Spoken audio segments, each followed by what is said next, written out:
Microsoft has announced a price increase on first-party Xbox titles, moving from the $59.99 USD price point to $69.99, an increase of $10. This price bump will affect next-gen games starting in 2023, holding off until after the holidays so, as Microsoft puts it, so families can enjoy the gift of gaming.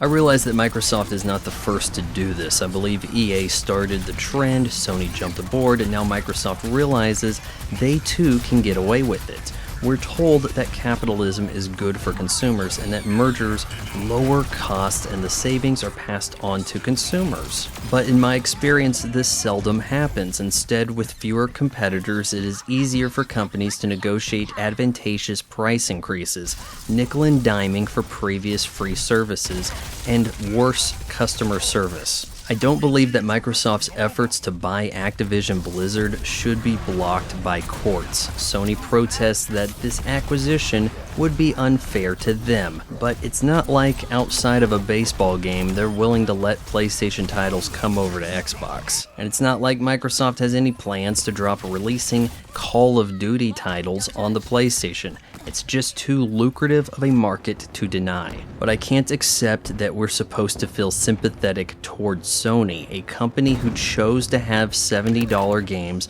for a next-gen platform that 2 years in continues to be in short supply. A company who increases the price on 2-year-old gaming hardware. Back when I was a kid, a 2-year-old Sega console would be on fire sale. Also, the most expensive game I ever saw on cartridge, when new, at MSRP, was GoldenEye 007 on the N64. Yeah, I remember seeing it at Walmart for $78 in 1997. That game is a certified genre-defining classic that walked so Halo and Call of Duty could run. If you own GoldenEye, you have something of worth. But if you buy what is essentially a license to install software for $70, you have a game you're going to quit playing someday, maybe even days after purchase. And there's nothing you can do with it. There's no eBaying these digital purchases or swapping the license out in the Xbox store. And years later, you may even have the purchase removed from your library. I've been reviewing games on YouTube to negligible success since 2008, and I won't be taking part in reviewing titles at the $70 price point. As far as I'm concerned, they can wait until they're available on a service or take a price cut. No one is going to notice my protest on behalf of consumers, but I'm not going to be some sheep who was just following orders. So if you appreciate some integrity, go ahead and spam that like button,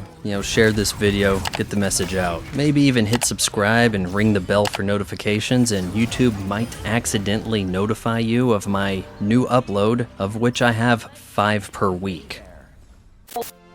You just watched a video from my son. He's about 40 and lives in my basement, ladies. So subscribe her and notify the bell for ringing. Okay, I said what you wanted me to say. Now do the goddamn dishes.